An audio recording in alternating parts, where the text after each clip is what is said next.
નિમેશ, અત્યારે વોલ્ટાસ માટે વ્યૂ લઈએ, કારણ કે મિડકેપમાં ટોપ ગેઇનિંગ કાઉન્ટર છે, એફ&ઓમાં ગેઇનિંગ કાઉન્ટર છે. અત્યારે વોલ્ટાસમાં માટે અગર નજર કરીએ તો એક શોર્ટ કવર થઈ રહ્યા છે, પરંતુ કઈ રીતે તમે જોઈ રહ્યા છો ફંડામેન્ટલ્સ વોલ્ટાસના? વોલ્ટાસની અંદર આ વખતની સિઝન તમે જુઓ તો કમ્પેર ટુ લાસ્ટ યર જે ઉનાળાની સિઝન રહી છે એ ઘણી વીક રહી છે. અને હું માનું છું કે હવે ઉનાળો પતી ગયો છે ને જે રૂમ એસી સેગમેન્ટની અંદર જે આપણે પાછલા વર્ષે જે ગ્રોથ જોયો તો વહેલો વરસાદ ચાલુ થઈ ગયો છે, એટલે ક્યાંક ને ક્યાંક જે ડિમાન્ડ આઉટલુક જે છે એ થોડું સ્લગિશ છે. પ્લસ ઇન્ટરનેશનલ માર્કેટની અંદર તમે એના ગેસના પ્રાઇસ ને બધું રો મટીરિયલ કોસ્ટ એમાં પણ એક વધારો થયો હતો.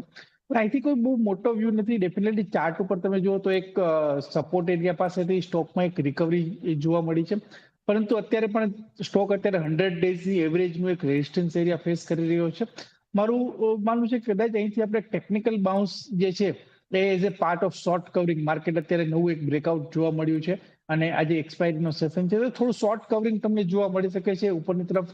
કદાચ અહીં 30-40 પોઈન્ટ એટલે કદાચ 1380 થી 1400 રૂપિયા સુધીના લક્ષ્યાંક આવી શકે છે. પરંતુ એનાથી વધારે કોઈ મોટી રેલી અહીંથી વોલ્ટાસની અંદર આવી જાય એવી પોસિબિલિટી હાલના તબક્કે તો નથી દેખાઈ રહી. એટલે વ્યૂ મારો એટલો બુલિશ નથી. સાઇડવે રેન્જની અંદર સ્ટોક ટ્રેડ કરશે. અને નીચેની તરફ જો સપોર્ટ એરિયાની વાત કરીએ તો 1250 થી 1200 એક સ્ટ્રોંગ સપોર્ટ એરિયા છે. એટલે જો આ રેન્જમાં આવે છે તો ખરીદી કરવાનું પ્લાન કરી શકાય. પરંતુ હાલના તબક્કે તો બહુ મોટો ટ્રેડ નથી દેખાઈ રહ્યો. 30-40ના પોઈન્ટના ટ્રેડ માટે જો તમારે ખરીદી કરવી હોય તો તમે વોલ્ટાસની અંદર ખરીદી કરી શકો છો. 1380 આસપાસના એક થોડા લેવલ્સ તમને બતાવી શકે છે. વધારે કોઈ અહીંયાથી 30-40 અંકનો એક વ્યૂ એક વોલ્ટાસ પર રાખી શકો છો અને તો તમે ખરીદારી કરો, બાકી અવોઇડ કરી શકો.